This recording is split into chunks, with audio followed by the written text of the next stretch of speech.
So welcome to my YouTube channel. Today I'm going to be sowing some of my onion sets and showing you how I do it.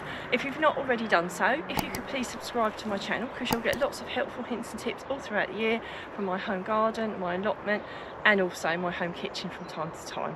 Now, we've really had all the elements this week. We've had snow, we've had wind, we've had rain, we've had just about everything. But today it's actually really quite nice. So I'm taking advantage of the nice weather and I'm going to start sowing some of my onion sets. So I've got two varieties here today.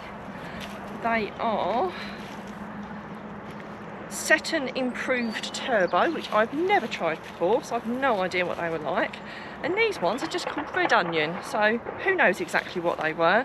But I'm sure they'll be really, really lovely.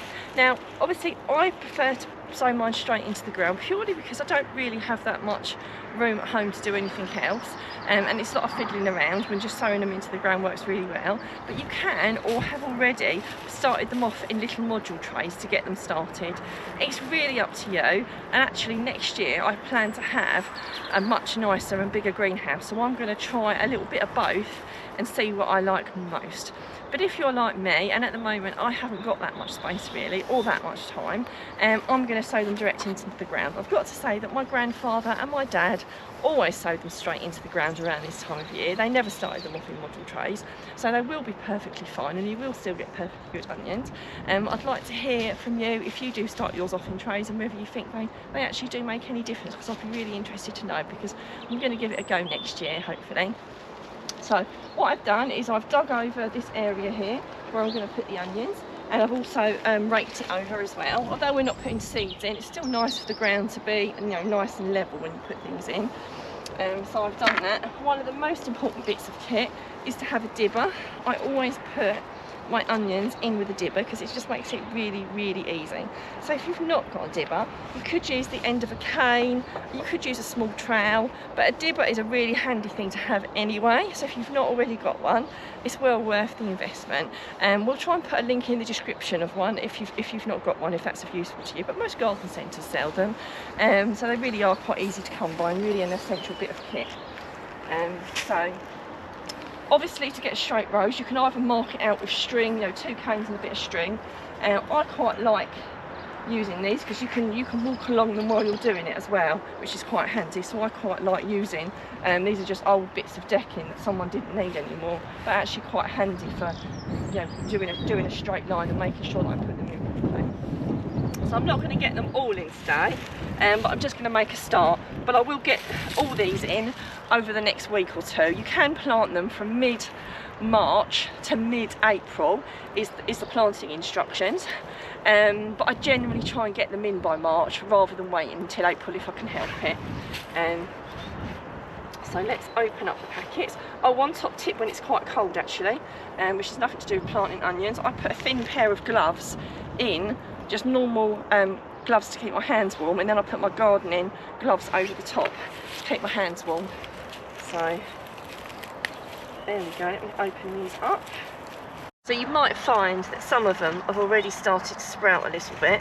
That's perfectly normal. If they've gone really soft and they look really manky, then I wouldn't put them in, but just sprouting a little bit, they'll be absolutely fine. As a general rule of thumb, I always put the biggest and the fattest ones in first, all depending how much room I've got. Look, you can see another one starting to sprout there. So they're obviously well and truly ready to go in, and another one as well there. So they're obviously well and truly ready to go in. Now, sometimes it's easier to take your gloves off when you do this because you're not really going to get your hands very dirty. It's up to you. But all you do, really, really simple, is poke the dibber in, and you're just planting them just so that they're just poking out the top like that. Can you see? So they are almost running parallel with the soil is what I normally do. So you're not putting them way down deep, you're not sticking them right out the top. I usually do them so they're roughly just underneath the soil like that, and then just spread them out.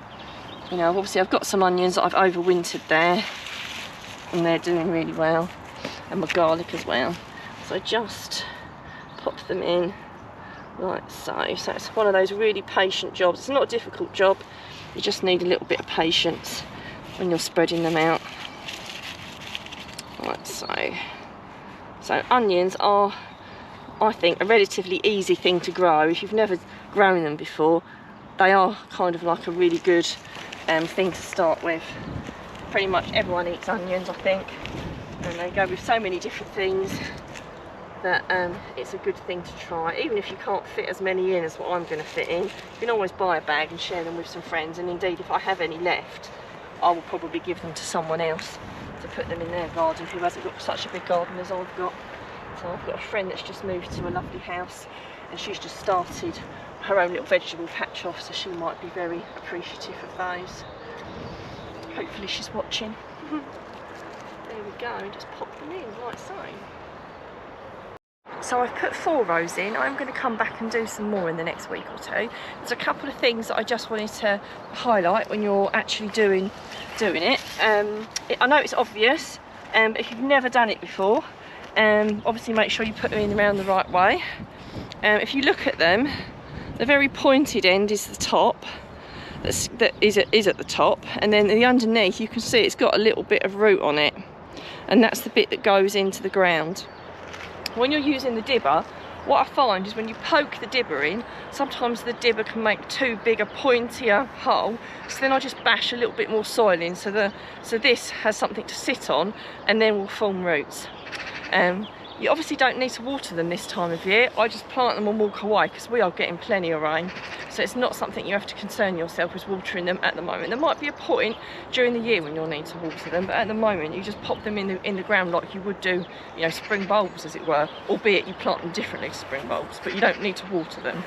Something you can do if you want to, but it's not essential, is the birds have a habit of pulling them out of the ground as they start to sprout. Once they're rooted in, they won't get them out, but for the first week or two, you either, when you come up here, have to check the birds haven't pulled them out, and if they have, pop them back in again. Or the alternative is to put a little bit of netting over, which, if I'm honest, I don't often do, but I have actually got a little bit of netting out today for a change. Often I plant them and then I have to come back and check the birds haven't pulled them out, which is another good reason to have a few spares in case they pull one out and make off with it. Generally they pull them out and drop them and fly away and don't actually keep them, because they obviously look more interesting than they actually are. So all I need to do is just put this over, and I'm going to take the board up first. The ball doesn't need to be there, so let me get the gloves back on again. So a lot of people ask what this is as well, and this is actually just water pipe that you can get hold of. You can buy it yourself. Sometimes people are giving it away for free if they don't want it. I've never bought any. There's always been someone who's had some spare left over from a job that's very kindly let you have it.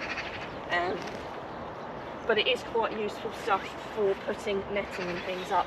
So I'm also taking these off now because I'm going to want to put some more in, and I might still have the netting on when I put the rest of, in fact I most likely will still have the netting on when I put the rest in. So obviously I'll just drape it over and just hold it down with some bricks. So nothing too fancy there. So, brick.